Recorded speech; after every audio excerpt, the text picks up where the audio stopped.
আসসালামু আলাইকুম সবাইকে। আজকে আমি আপনাদেরকে পিটি রিডিং পার্টটা নিয়ে গাইডলাইন দিব। তো পিটি রিডিং পার্টে 90 মার্কস কীভাবে থাকে এটা আগে আমরা দেখে নিই।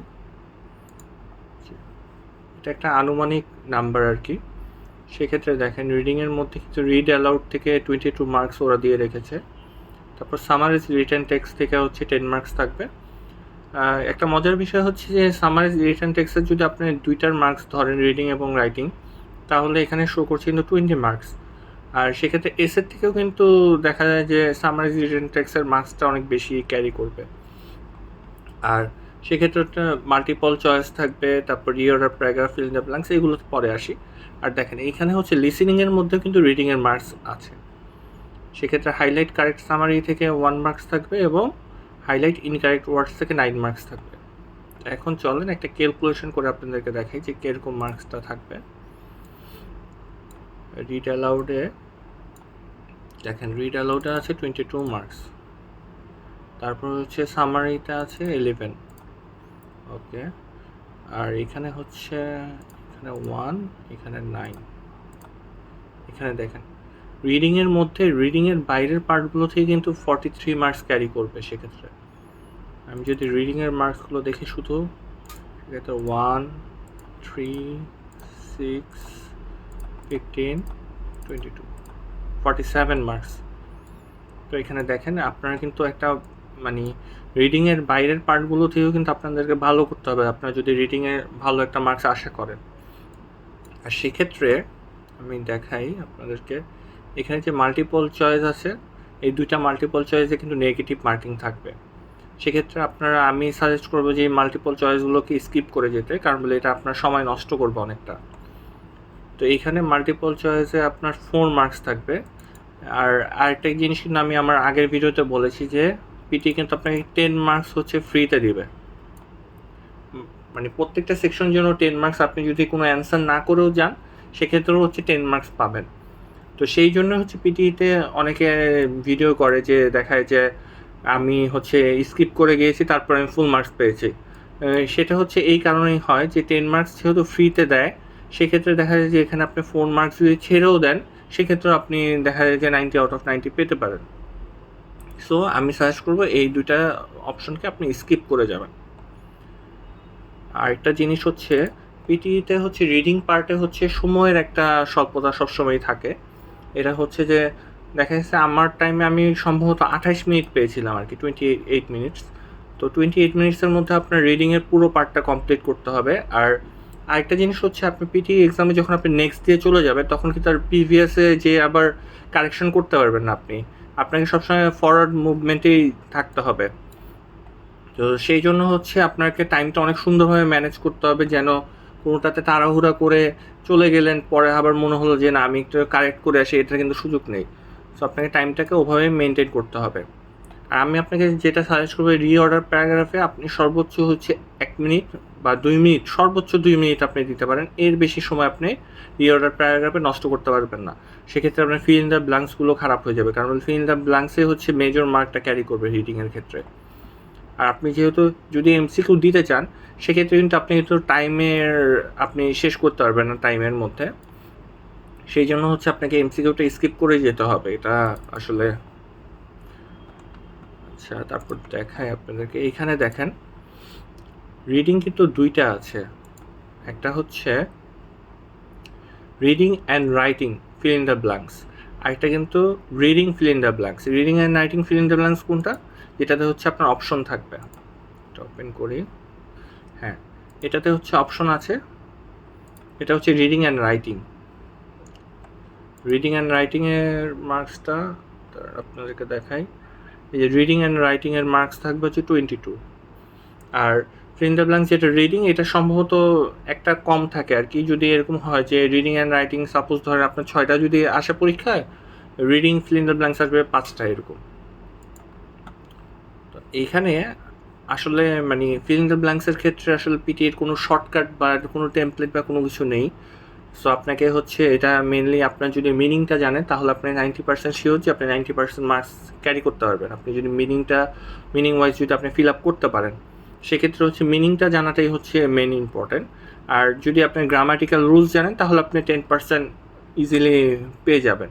সেক্ষেত্রে 90 আর 10 কিন্তু 100% কিন্তু আপনি কমপ্লিট করতে পারবেন। আপনার জানা লাগবে কি, আপনার মিনিং জানা লাগবে এবং গ্রামাটিক্যাল রুলসগুলো জানা লাগবে। তো সেক্ষেত্রে আমি দেখাই, আমি যেটা করি আর কি পার্সোনালি, এই যে দেখেন এখানে আমার অপশনগুলো যখন ওপেন করে রেখে আমি তারপর হচ্ছে রিডিংটা পড়ি।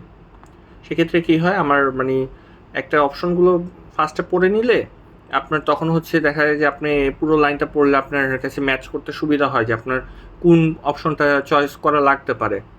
সেক্ষেত্রে আবার যখন ধরেন যে এইটাতে আপনি মানে কী বলে এটাকে, যে হ্যাঁ এটাতে আপনি ধরেন যে আপনি অপশনটা পেলেন না, সাপোজ ধরেন এটাতে আপনি অপশনটা পেলেন না যে আপনার কোনটা কারেক্ট হবে আপনি বুঝতে পারতেছেন না, তাহলে এক লাইন পড়ে আসলে মিনিং বোঝাটা অনেকটাই টাফ। সেক্ষেত্রে আপনি ধরেন যে এটাতে আপনার আনুমানিক বেসিসে একটা দিতে পারেন, অথবা এটাকে ব্ল্যাঙ্ক রেখে আবার সেকেন্ডটাতে চলে যান। সেকেন্ডটাতে যেয়ে আপনি আবার তখন দেখবেন যে আসলে এখান থেকে আপনি কোনটা চয়েস করলে আপনার জন্য বেটার হয়, বা এরকম যদি আপনি যদি মানে আপনার মেন ফোকাস থাকবে আপনাকে মিনিংটা বুঝতে হবে। আপনি যদি ধরেন যে 2-3 লাইন পড়ে যদি আপনি মিনিংটা বুঝে যান, সেক্ষেত্রে হচ্ছে আপনাকে অনেক ইজি হয়ে যাবে আপনাকে ফিল আপ করা। আপনি সময় নেন, এখানে ধরেন যে প্রত্যেকটাতে আপনি 2 মিনিট করে সময় নেবেন, 2 মিনিটের বেশি নিলে আসলে পরবর্তীগুলোতে সময় দিতে পারবেন না। তারপর হচ্ছে আরেকটা জিনিস দেখাই, এখানে গ্রামাটিক্যাল রুলসের কোনোটা নেই, সবগুলো মিনিং জানলে আপনি এখানে দেখলেই বোঝা যাচ্ছে, মিনিং জানলে আপনি অ্যান্সার করতে পারবেন। দেখি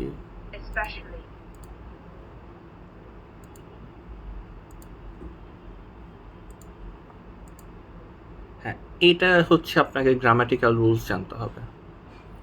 গ্রামাটিক্যাল রুলস জানলে আপনি তখন আপনি চয়েস করতে পারবেন যে আসলে এটা কোন টেন্সে আছে, আপনি ইজিলি বের করে আপনার গ্রামাটিক্যাল রুলস ওয়াইজ এটাকে ফিল আপ করে দিতে পারবেন। এরকম কিন্তু আপনার পরীক্ষার হলে থাকবে কিছু, যে আপনাকে গ্রামাটিক্যাল রুলস ওয়াইজ ফলো করতে হবে। সেক্ষেত্রে হচ্ছে আপনি মিনিং ওয়াইজ যদি যান, সেক্ষেত্রে কিন্তু আপনার ধরা খাওয়ার সম্ভাবনাটা বেশি থাকে। তো এখানে হচ্ছে বলতে গেলে শর্টকাটের কিছু নেই, আপনার বেসিক নলেজের উপরে আপনার দিতে হবে। আর যেহেতু আমরা হচ্ছে 9-10-এ তারপর এসএসসি এইচএসসিতে হচ্ছে মানে আর কি গ্রামাটিক্যাল রুলস এগুলো পড়েই এসেছি, সেক্ষেত্রে হচ্ছে আপনি যদি ওইখানে যদি ভালো মতন করে আপনার নলেজটা গেইন করে আসতে পারেন, সেক্ষেত্রে এগুলো আপনার কাছে একদম ইজি মনে হবে। আর একটা হচ্ছে হ্যাঁ, ফিলিং দ্য ব্ল্যাঙ্কস, এটাও একটু দেখাই। এখানে হচ্ছে আমার মতে এটা আরও ইজি, আর এটাতেই হচ্ছে আমি সবসময় দেখা যায় যে আমিও যখন ট্রাই করি এটাতে বেশি মার্কস আসে আমার ওইটার থেকে। এটা কী জন্য, কারণ বলে এখানে হচ্ছে দেখেন অপশনগুলো আমি কী করি, মানে স্ক্রিনটা ওপেন করার পর ফার্স্টে আমি কী করি সবগুলো অপশন পড়ি, তারপর হচ্ছে আমি মিনিংটা খোঁজার ট্রাই করি ফার্স্টে। তো দেখা যায় যে আমি এক লাইনে যখন মিনিংটা না বুঝি, আমি এটা ফিল আপ করবো না, আমি এটা না ফিল আপ করে আমি সেকেন্ড লাইনে চলে যাব, দরকার পড়লে আমি থার্ড লাইনে গেলাম, সমস্যা নেই। বাট যখন আপনি মিনিংটা ধরে ফেলবেন তখন কিন্তু আপনি একটার পর একটা ড্র্যাগ করে নিয়ে নিয়ে বসিয়ে দিয়ে আপনি ইজিলি শেষ করে দিতে পারবেন। আপনাকে ফার্স্ট আপনার ট্রাই করতে হবে যে আপনার মিনিংটা বোঝার জন্য, মিনিংটা বুঝলে আসলে আপনার জন্য একদমই ইজি থাকবে। আর দেখেন এটা যখন এখানে কয়টা অপশন আছে, এখানে হচ্ছে 5টা ফিল ইন দ্য ব্ল্যাঙ্কসের জন্য অপশন দিয়েছে হচ্ছে আপনার 9টা। আর এটা যদি আপনি হিসাব করেন, এইখানে ধরেন যে এখানে যদি 5টা ফিল ইন দ্য ব্ল্যাঙ্কসে যদি হতো, তাহলে আপনার অপশন কয়টা থাকতো, 5 গুণ 4 20টা। তো আপনার 20টার মধ্যে আপনার 5টা চয়েস করা ইজি হবে নাকি 9টার মধ্যে 5টা চয়েস করে দিতে হবে? অবশ্যই 9টার মধ্যে 5টা ইজিলি আপনি চয়েস করতে পারবেন। সেক্ষেত্রে আমার মতে এই পার্টটাতে যদি আপনারা যদি মিনিং ওয়াইজ ফিল আপ করে যদি ভালো একটা নাম্বার আনতে পারেন, সেক্ষেত্রে আপনার পিটির মার্কসটা ইজিলি রিডিংয়ে ভালো হয়ে যাবে। আর রিঅর্ডার প্যারাগ্রাফটা আমি যেভাবে ফিল আপ করি এটা দেখাই। সাপোজ ধরেন রিঅর্ডার প্যারাগ্রাফে আবার হচ্ছে আপনাকে পেয়ার ওয়াইজ নাম্বারটা দিবে। এখানে ধরেন যে 4টা যেহেতু আছে সেন্টেন্স, সেক্ষেত্রে হচ্ছে আপনার এখানে 3 মার্কস ক্যারি করছে। আপনার যখন পেয়ারটা ম্যাচ করবে তখন হচ্ছে আপনার 1 মার্কস পাবেন আপনি, আর যখন হচ্ছে পুরো সিরিয়ালটা ম্যাচ করবে সেক্ষেত্রে হচ্ছে 1 মার্কস। এখানে একটা পেয়ার, 2টা পেয়ার, তো 2টা পেয়ারের জন্য আপনার 2 মার্কস, আর হচ্ছে আপনার সিরিয়ালটা মেনটেন করলে আরও 1 মার্কস, সেক্ষেত্রে 3 মার্কস। সো আপনার এইখানে আর একটা জিনিস কি, এখানে আপনার অনেকে যান যে স্কিপ করে যেতে, বাট এখানে স্কিপ করে গেলে কী হয় যে সিরিয়ালটা যদি বাই চান্স কোনো একটা পেয়ার যদি ম্যাচ করে যায়, সেক্ষেত্রে কিন্তু আপনি নাম্বার পাচ্ছেন। বাট পরীক্ষার হলে এটা কী থাকবে, এটা হচ্ছে লেফট সাইডে থাকবে, আর রাইট সাইডে হচ্ছে আপনাকে ড্র্যাগ করে নিয়ে নিয়ে বসাতে হবে। সেক্ষেত্রে হচ্ছে আমি সাজেস্ট করবো যে আপনারা 2 মিনিট সময় নিয়ে ইজিলি আপনারা এটার মধ্যে ধরেন যে এটাতে যদি 6 মার্কসও থাকে সেক্ষেত্রে আপনারা 4 বা 3 ইজিলি পেয়ে যেতে পারেন। সেক্ষেত্রে ধরেন সাপোজ আপনাকে চয়েস করতে হবে যে ফার্স্টের সেন্টেন্সটা কী দিয়ে শুরু হতে পারে। তো এখানে যদি আপনি পড়েন তাহলে আপনার মোটামুটি একটা আইডিয়া হয়ে যাবে। আর আমি এখানে আসলে এটার মধ্যে আপনার যদি স্ট্রাকচারটা যদি মানে জানা না থাকে, আপনার যদি স্টোরিটা যদি জানা না থাকে আগের থেকে, সেক্ষেত্রে আপনার কিন্তু ম্যাচ করতে একটু ঝামেলা হয়ে যাবে। সেক্ষেত্রে আমি যেটা ফলো করতাম আর কি, যে মানে কোন সেন্টেন্সটা দিয়ে আর কি শুরু হতে পারে এইটাকে আগে ফাইন্ড আউট করার ট্রাই করতাম। তো এখানে দেখি কোন সেন্টেন্সটা দিয়ে শুরু হতে পারে আগে। আমার তো মনে হচ্ছে কোলার লিভস দিয়ে শুরু হবে, তো এটাকে সবার ফার্স্টে দিয়ে দিই। আর একটা থিওরি আছে যে সাবজেক্ট দিয়ে শুরু হবে, তারপর হচ্ছে পরের সেন্টেন্সে হচ্ছে এটা সাবজেক্ট আবার অবজেক্ট হিসেবে থাকবে। এই যে এটাকে যদি আমি কোরাল রিফসের সাথে ম্যাচ করে, তো এটাকে যদি আমি অবজেক্ট ধরে নেই সেক্ষেত্রে আচ্ছা এটাকেই আমি এভাবে দিয়ে দিব, কারণ বলে আমার সময় নষ্ট করা যাবে না এখানে। দেখি অ্যান্সারে কি আসে। অ্যান্সার কিন্তু পুরোটা ম্যাচ করে ফেলেছে। হ্যাঁ, অ্যান্সার পুরোটাই ম্যাচ করে ফেলেছে, তার মানে এটাতে 3 আউট অফ 3। আচ্ছা আরেকটাতে যাই।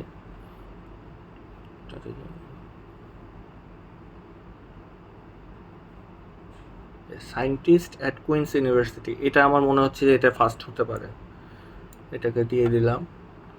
আর কি দেব, আচ্ছা এইটাই অ্যান্সার দিয়ে আমি নেক্সট চলে যাই, দেখি কি অ্যান্সার আসে। 3 4 2 1, 2 1 ফার্স্টে, 3 4 হচ্ছে 3 4 দিয়ে আর কি স্টার্ট হতো। তো এখানে ধরেন যে আপনি ইয়েতে আমি এখানে কিন্তু 2 মার্কস পাবো। কী জন্য পাবো? এই যে আমার পেয়ারগুলো কিন্তু ঠিক আছে, এই 2 1 2 1 এখানে হচ্ছে লাস্টে দিয়েছে, আর হচ্ছে 3 4 3 4 হচ্ছে শুরুতে। তো দেখেন এখানে হচ্ছে 2 মার্কস কেন পাবো? কারণ বলে হচ্ছে পেয়ার দুইটা ঠিক আছে, কিন্তু আমার সিরিয়ালটা ম্যাচ করে নাই দেখে আমি 1 মার্কস পাবো না। সো আপনারা এখানে মনে করেন যে আপনি মুহূর্তের মধ্যে আপনার যেটা মনে হবে যে ফার্স্টে বসতে পারে সেটা বসিয়ে দিয়ে ওই লাইনের সাথে আবার ম্যাচ করে আপনাকে, আপনার টার্গেট থাকবে হচ্ছে আপনি পেয়ার ম্যাচ করবেন। আপনার পুরো 4টা ম্যাচ করতে গেলে কিন্তু আপনার সমস্যা হয়ে যাবে। সেক্ষেত্রে আপনি পেয়ার ম্যাচ করার একটা আইডিয়া নিয়ে থাকবেন। আমার মনে হয়েছে যে না এটা ফার্স্টে বসতে পারে, তারপর আমি সময় দেইনি, আমার মনে হয়েছে যে আর পেয়ার নাও ম্যাচ করতে পারে, সেক্ষেত্রে আমি নেক্সট দিয়ে চলে গিয়েছি, বাট পেয়ার দুইটা ম্যাচ করে ফেলেছে।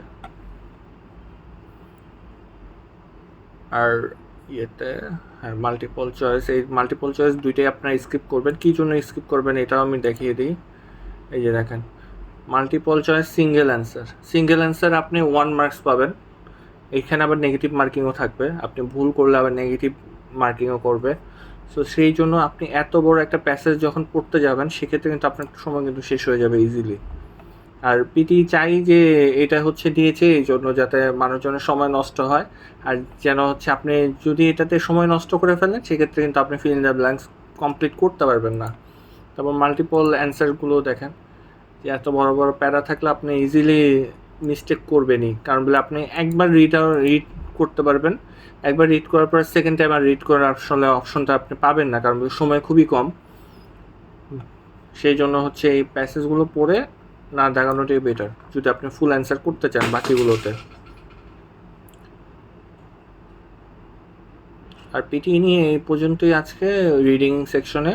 আর রিডিং সেকশন নিয়ে আমি ফিউচারে ট্রাই করবো যে গ্রামাটিক্যাল রুলস যেগুলো আর কি কমন গ্রামাটিক্যাল রুলসগুলো আসে সেইগুলো হচ্ছে আপনাদের সাথে শেয়ার করার জন্য। এটার জন্য আসলে সময় লাগবে, কারণ বলে আমাকে অনেকগুলো রিডিং নিয়ে রিসার্চ করতে হবে। Reading fill in the blanks আসলে আমি পারলে হচ্ছে ধরেন যে এটা একটা ফিল আপ করে দিলাম, এরকম কয়েকটা ফিল আপ করে দিলাম আপনাদেরকে, বাট এইগুলো তো আসলে পরীক্ষার হলে কমন আসবে না। আর এখানে যে রুলস আছে এই রুলসটা না হয় বললাম, বাট দেখা যাবে যে পরীক্ষার হলে এত গ্রামাটিক্যাল রুলস আছে যে কোনো একটা রুলস চলে আসতে পারে। আর মেন হচ্ছে মিনিংটা যদি আপনি ধরতে পারেন সেক্ষেত্রে। আর এখানে আরেকটা জিনিস আমি বলে দিই, এইখানে ধরেন যে অপশনের ক্ষেত্রে আপনাকে এরকম এরকম কিছু ওয়ার্ড আসবে যেগুলো আপনি কখনো শুনেনও নাই। তো এরকম যদি ওয়ার্ড আসে তাহলে আপনি ধরে নেবেন যে ওইটা অ্যান্সার হবে না। এটা আমি এই থিওরিতে আমি কাজ করতাম, কারণ বলি যখনই দেখতাম যে আনকমন কোনো একটা ওয়ার্ড এসেছে যেটা আমি ধরেন যে আগে কখনো শুনি নেই বা এটার মিনিংও আমি জানি না, এত মানে আনকমন ওয়ার্ড, সেক্ষেত্রে আমি ওটা স্কিপ করে যেতাম। কারণ বলি পিটির হচ্ছে আপনি যদি ডিফিকাল্টি লেভেলটা চিন্তা করেন, তাহলে পিটির ডিফিকাল্টি লেভেল আপনি ইজিতে ধরতে পারেন, ইজি অথবা মিডিয়াম। সেক্ষেত্রে এরকম কোনো ওয়ার্ড আপনাকে দিবে না যেটা আসলে অনেক বেশি ডিফিকাল্ট বা কখনো কেউ শুনেনি, বা ধরেন যে 90% মানুষই ওই ওয়ার্ডটা জানে না, সে এরকম কোনো ওয়ার্ড আপনাকে দিবে না। সো আপনি মনে করেন যে এরকম কোনো ওয়ার্ড যদি আপনার থাকে, সেক্ষেত্রে আপনি ধরে নেবেন যে ওইটা অ্যান্সার হবে না, ওটা জাস্ট এভাবেই দিয়েছে। সো ওইটা যদি এভাবে আপনি যদি চিন্তা করেন, তাহলে কিন্তু আপনার কিন্তু এখানে ধরেন যে এরকম যদি একটা বা দুইটা ওয়ার্ড থাকে, সেক্ষেত্রে কিন্তু আপনার মানে একটা অপশন কিন্তু কমে গেল, সেক্ষেত্রে দুইটা বা তিনটার মধ্যেই কিন্তু একটা হবে। আর সেক্ষেত্রে আপনারা ধরেন যে যদি কনফিউশন থাকে আপনাদের, তাহলে আপনারা ফার্স্টে ধরেন যে এখানে টাইমসটাকে আপনারা বের করে দিলেন যে টাইমসটা হবে না, আপনারা পড়ার পর যখন বুঝলেন, বা এটাও হবে না। সো এই দুটাকে আপনারা বের করে দিলে ধরেন যে এইজ অথবা ইয়ার্স, এই দুইটার মধ্যে একটা হতে পারে। তো সেক্ষেত্রে হচ্ছে আপনাকে এই দুইটার মধ্যে যেটা আপনার মনে হবে যে না, মিনিং ওয়াইজ কারেক্ট মনে হচ্ছে, সেটা আপনি বসিয়ে দিবেন। আজ এই পর্যন্তই, সবাই ভালো থাকবেন। আসসালামু আলাইকুম।